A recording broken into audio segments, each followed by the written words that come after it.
Hello friends, welcome all of you on लक्ष्य family. हम high school की chapter book का सेकंड लेसन सेकंड चैप्टर पढ़ रहे थे, नेल्सन मंडेला। आइए हम उसको स्टोरी को और आगे बढ़ाते हैं और आगे कंटिन्यू करते हैं। समझते हैं कि स्टोरी कहाँ तक पहुंची है, कैसे उन्होंने अपने देश में अपने लोगों के लिए संघर्ष किया, उन्होंने इस संघर्ष के लिए कौन कौन से कदम उठाए और किस प्रकार वह अपने उस उद्देश्य में, अपने उस कार्यक्रम में, अपने उस पर्पज में सफल हुए। आइए समझते हैं। तो इसके बाद क्या है, बट इन कंट्रीज के पहले हम पढ़ चुके थे कि एक ही व्यक्ति के जीवन में दो प्रकार के कर्तव्य होते हैं। एक परिवार का कर्तव्य, माता पिता का कर्तव्य, भाई बहन का कर्तव्य। ठीक है, उसका एक कर्तव्य और होता है अपने देश के लिए, अपने समुदाय के लिए और अपने लोगों के लिए। आगे क्या है, तो but in a country like south Africa, लेकिन साउथ अफ्रीका जैसे देश में, वो क्या कहते हैं, लेकिन साउथ अफ्रीका जैसे देश में, but in a country like south Africa, लेकिन साउथ अफ्रीका जैसे देश में, इट वॉज ऑलमोस्ट इम्पॉसिबल, यह लगभग असंभव था, यह लगभग असंभव था। साउथ अफ्रीका जैसे देश में यह लगभग असंभव था। क्या, for a man of my birth, मेरे जैसे जन्म लेने वाले व्यक्ति के लिए, मेरे जैसे जन्म लेने वाले व्यक्ति के लिए, एंड कलर मतलब रंग में, मेरे जैसे जन्म लेने वाले तथा जिस रंग में हमने जन्म लिया था, जिस हम रंग के थे, ऐसे लोगों के लिए यह करना बिल्कुल मुश्किल था, असंभव था। अब करना क्या था, अपने दोनों कर्तव्यों को पूरा करना। तो क्या कहते हैं, लेकिन साउथ अफ्रीका जैसे देश में मेरे रंग के तथा मेरे जन्म के लोग, जिनका जन्म मेरे जैसे परिवार में हुआ हो, उनके लिए यह करना, अपने दोनों कर्तव्यों को निभाना बिल्कुल असंभव था।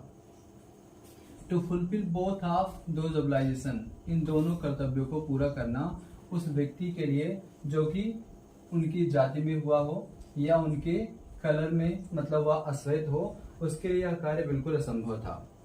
हर व्यक्ति के जीवन में दो कर्तव्य होते हैं, एक माता पिता का कर्तव्य, भाई बहन का कर्तव्य, परिवार का कर्तव्य, तथा दूसरा कर्तव्य होता है अपने देश के लिए, अपने समुदाय के लिए तथा अपने लोगों के लिए।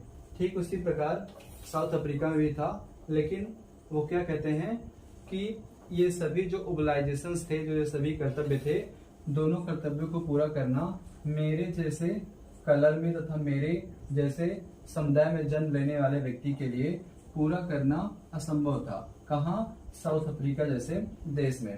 अब आगे क्या है, इन साउथ अफ्रीका में ए मैन ऑफ कलर, जो भी अश्वेत व्यक्ति था, इन साउथ अफ्रीका में जो भी अश्वेत व्यक्ति था, जो भी अश्वेत लोग थे, who attempted to live as human being, जो कि एक अटेम्प्ट करते थे, प्रयास करते थे, to live as human being, एक मानव के रूप में, जो एक सही मानव के रूप में रहने का प्रयास करते थे। इन साउथ अफ्रीका में ए मैन ऑफ कलर, जो भी कलर लोग थे, जो भी अश्वेत लोग थे, ये वे एक मानव के रूप में, एक मानवतावादी व्यक्ति के रूप में रहने का अटेम्प्ट करते थे, प्रयास करते थे। वाज पनिश्ड एंड आइसोलेटेड, उन्हें दंड दिया जाता था तथा उन्हें अकेला कर दिया जाता था। जब भी कोई ऐसा व्यक्ति जो कि अश्वेत हो और वह साउथ अफ्रीका में एक मानव कल्याणकारी व्यक्ति की तरह, एक मानवतावादी व्यक्ति की तरह रहना चाहे, तो उसे क्या कर दिया जाता था, उसे दंड दिया जाता था तथा उसे आइसोलेटेड कर दिया जाता था, उसे अकेला कर दिया जाता था। इन साउथ अफ्रीका में ए मैन, एक व्यक्ति, who tried to fulfil his duty, जो व्यक्ति अपने कर्तव्यों को पूरा करने का प्रयास करता था। साउथ अफ्रीका में यदि कोई व्यक्ति अपने कर्तव्यों को पूरा करने का प्रयास करता था, टू हिज पीपल, अपने लोगों के लिए, was inevitably ripped from his family, तब उसके परिवार से अलग कर दिया जाता था। साउथ अफ्रीका में यदि कोई व्यक्ति अपने लोगों के लिए उनका कर्तव्य पूरा करने का प्रयास करे, उनका कर्तव्य पर करने का प्रयास करे, was inevitably ripped from the family, तब उसके परिवार से उसे अलग कर दिया जाता था। यदि कोई व्यक्ति अपने लोगों के लिए काम करना प्रारंभ कर दे, तो उसके लोग जो उसके घनिष्ठ होते थे या उसके बारे में सोचने लगे, तो जो व्यक्ति था उसे उसके समुदाय से उसे अकेला कर दिया जाता था, उसके परिवार से उसे हटा दिया जाता था। इसके बाद है एंड हिज होम, उसके घर से, एंड वाज फोर्स्ड, और उसे मजबूर किया जाता था, to live a life apart, अलग रहने के लिए, उसे घर से अलग कर दिया जाता था तथा उसे अकेला रहने के लिए मजबूर कर दिया जाता था। A twilight existence of secrecy and rebellion, उसे एक प्रकार का विद्रोही तथा उसे एक प्रकार का गुप्त व्यक्ति का नाम मिल जाता था। उसे एक प्रकार का गुप्त व्यक्ति या उसे एक विद्रोही मान लिया जाता था और उसका अस्तित्व शून्य हो जाता था, उसे कोई महत्व ही नहीं देता था। यदि वह व्यक्ति अपने समुदाय को अधिक महत्व देता था तो उसके परिवार के लोग गुस्सा हो जाते थे, क्योंकि उन्हें लगता था कि इस व्यक्ति को अपने परिवार की फिक्र नहीं है, या अपने लोगों की सेवा करना चाहता है। और यदि वह व्यक्ति अपने परिवार की सेवा करने लगे तो उसके जो आसपास के लोग थे वह उससे परेशान हो जाते थे कि यह व्यक्ति खुद के बारे में सोच रहा है, किसी दूसरे के बारे में नहीं सोच रहा है। तो ऐसी परिस्थिति साउथ अफ्रीका में थी।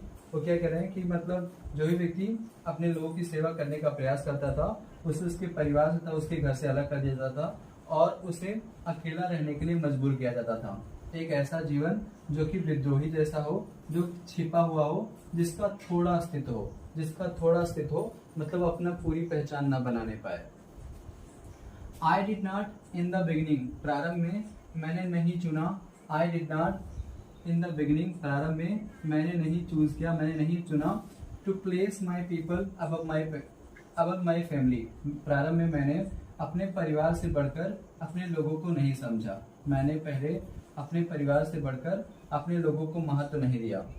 आई did not in the beginning choose to place my people above my family, मैंने अपने परिवार से ऊपर पहले मैंने अपने लोगों को महत्व नहीं दिया। But in attempting to serve my people, लेकिन जब मैं अपने लोगों को सर्व करने का प्रयास कर रहा था, जब अपने लोगों की मैं सेवा करने का प्रयास कर रहा था, आई फाउंड दैट, मैंने पाया, आई वॉज प्रिवेंटेड, मुझे रोका जा रहा था, फ्रॉम फुलफिलिंग माई ओब्लाइजेशन, मेरे कर्तव्यों को पूरा करने से। लेकिन जब मैं अपने लोगों की सेवा करने के लिए मेरे अंदर इच्छा ही मैंने कोशिश की, तब मुझे यह पता चला कि मुझे रोका गया फुलफिलिंग माई ओब्लाइजेशन, मेरे कर्तव्यों को पूरा करने के लिए, तब मुझे मेरे कर्तव्यों को पूरा करने के लिए रोक दिया गया। एज ए सन, एक पुत्र का कर्तव्य, एक भाई का कर्तव्य, एक पिता का कर्तव्य तथा एक पति का कर्तव्य। जब भी वह व्यक्ति जब भी जो नेल्सन मंडेला थे वे अपने लोगों की सेवा करना चाहते थे, तब उन्हें यह पता चला कि उन्हें रोका जा रहा था किस काम के लिए, एक पिता के कर्तव्य, एक पति के कर्तव्य तथा एक भाई के कर्तव्य तथा एक पुत्र के कर्तव्य को करने से उन्हें रोका जाता था। मतलब ये कह सकते हैं कि जब भी कोई व्यक्ति अपने लोगों का कल्याण करना चाहे तो उसके परिवार के कल्याण से उसे अलग कर दिया जाता था, और यदि व्यक्ति अपने परिवार का कल्याण करना चाहे तो उसे उसके लोगों से अलग कर दिया जाता था। इसके बाद क्या है, I was not born with hunger to be free, I was not born with hunger to be free, मेरा जन्म किसी आजाद होने की भूख लेकर नहीं हुआ था। I was not born with hunger to be free, मेरे अंदर भूख, मतलब जो भूख थी, आजादी की भूख थी, मैं उसे लेकर पैदा नहीं हुआ था। मेरा जन्म किसी आजादी की भूख लेकर नहीं हुआ था। आई वॉज बॉर्न फ्री, मैं आजाद ही जन्मा था, मेरा जन्म आजाद ही हुआ था। फ्री इन एवरी वे, मैं हर तरीके से आजाद था। दैट आई कुड नो, जितना मैं जान सकता था, मैं जितना जान सकता था मैं हर तरीके से आजाद था। Free to run in the fields near my mother's hut, मैं अपनी माता की झोपड़ी के पास, माता के घर के पास खेतों में दौड़ने के लिए आजाद था। किस प्रकार से आजाद थे, तो अपनी माता की झोपड़ी के पास खेतों में दौड़ने के लिए आजाद थे। Free to swim in the clear stream that run through my village, मतलब जो उनके गांव से गुजरने वाली नदी थी उसमें वह तैरने के लिए आजाद थे। माई विलेज, मेरे गांव से, थ्रू मतलब गुजरने वाली जो नदी की धारा थी वो उसमें तैरने के लिए आजाद थे। Free to roast meals under the stars, मैं तारों की रात में खुले में भोजन बनाने के लिए आजाद था, मैं कुछ भी बना सकता था, कुछ भी खा सकता था। And ride the broad backs of the slow moving bulls, और मैं बैलों की सवारी करने के लिए आजाद था। वो क्या कहते हैं, मैं बैलों की सवारी करने के लिए आजाद था। और इसके बाद है एज लॉन्ग एज जितना अधिक हो सका, I obeyed my father and abided by the customs, जितना अधिक हो सका मैंने अपने पिता की आज्ञा का पालन किया। And abided by the customs of my tribe, और मैंने अपने जाति के सारे रीति रिवाजों को अपनाया। जितना हो सका, जितना मुझे पता था उस समय मैंने अपने पिताजी की आज्ञा का पालन किया और मैंने अपनी जाति के सारे रीति रिवाजों को, सारी परंपराओं को माना। I was not troubled by the laws of God and man. मुझे उस समय ईश्वर के द्वारा बनाए गए या मनुष्य के द्वारा बनाए गए किसी कानून से कोई भी समस्या नहीं थी। उस समय तक ईश्वर के द्वारा बनाए गए या किसी मनुष्य के द्वारा बनाए गए किसी भी नियम से, किसी भी कानून से मुझे कोई समस्या नहीं थी। फिर से समझते हैं। लेकिन साउथ अफ्रीका जैसे देश में कोई ऐसा व्यक्ति जिसका रंग अश्वेत हो या जिसका जन्म एक ऐसी जात में हुआ हो जो कि अश्वेत लोग हों, तो उनको ये दोनों कर्तव्य पूरा करना असंभव के समान था। दोनों कर्तव्य क्या थे? परिवार का कर्तव्य तथा अपने लोगों का कर्तव्य। साथ ही साथ साउथ अफ्रीका में यदि कोई व्यक्ति अश्वेत समूह का होता था तो यदि वह मानव की तरह रहना चाहे, एक मानवतावादी व्यक्ति की तरह रहना चाहे, वह पनिश एंड आइसोलेटेड, उसे दंड दिया जाता था तथा उसे अकेला कर दिया जाता था। इन साउथ अफ्रीका में ए मैन, एक व्यक्ति who try to fulfill his duty to his people, यदि अपने कर्तव्यों को अपने लोगों के प्रति करने का प्रयास करे, अपने कर्तव्यों को अपने लोगों के प्रति करने का प्रयास करे, was inevitably ripped from his family, तब उसके परिवार से उसे अलग कर दिया जाता था। उस व्यक्ति को उसके परिवार से अलग कर दिया जाता था। and his home and was, अब उसके घर से, and was forced to live a life apart, और उसे एक अकेला जीवन व्यतीत करने के लिए छोड़ दिया जाता था। A twilight existence of secrecy and rebellion, वो एक प्रकार का छुपा हुआ या गुप्त व्यक्ति, एक प्रकार का विद्रोही व्यक्ति बन जाता था जिसकी कोई अपना एग्जिस्ट नहीं था, जिसकी कोई अपना अस्तित्व नहीं था। I did not in the beginning choose my people, place my people above my family। प्रारंभ में मैंने अपने परिवार से ज्यादा अपने लोगों को महत्व नहीं दिया। प्रारंभ में मैंने अपने परिवार से अधिक अपने लोगों को महत्व नहीं दिया। But in attempting to serve my people, जब लेकिन मैं अपने लोगों को सेवा करने का प्रयास कर रहा था, आई फाउंड, मैंने पाया that I was prevented from my fulfilling my obligation, तब मुझे पता चला कि मुझे अपने कर्तव्यों को पूरा करने से रोका जा रहा था। एक पुत्र का कर्तव्य, एक भाई का कर्तव्य, एंड ए फादर, एक पिता का कर्तव्य तथा एक पति का कर्तव्य। जब मैं अपने अपने लोगों की सेवा करने का प्रयास करने लगा, तब मुझे पता चला कि मुझे रोका गया एक पुत्र का कर्तव्य निभाने के लिए, एक भाई का कर्तव्य निभाने के लिए, एक पिता का कर्तव्य निभाने के लिए तथा एक पति का कर्तव्य निभाने के लिए। साथ ही साथ आगे क्या है? I was not born with hunger to be free, मैं किसी आजाद होने की भूख लेकर जन्म नहीं हुआ था। मेरा जन्म किसी आजाद होने की भूख के साथ नहीं हुआ था। आई वॉज बॉर्न फ्री, मैं आजाद ही जन्मा था। Free in every way I know, जितना मैं जानता था मैं हर तरीके से आजाद था। Free to run in the fields near my mother's head, मैं अपनी माता की झोपड़ी के पास दौड़ने के लिए आजाद था। Free to swim in the clear stream that run through my village, जो मेरे गांव से जो नदी गुजरती थी मैं उसमें तैरने के लिए आजाद था।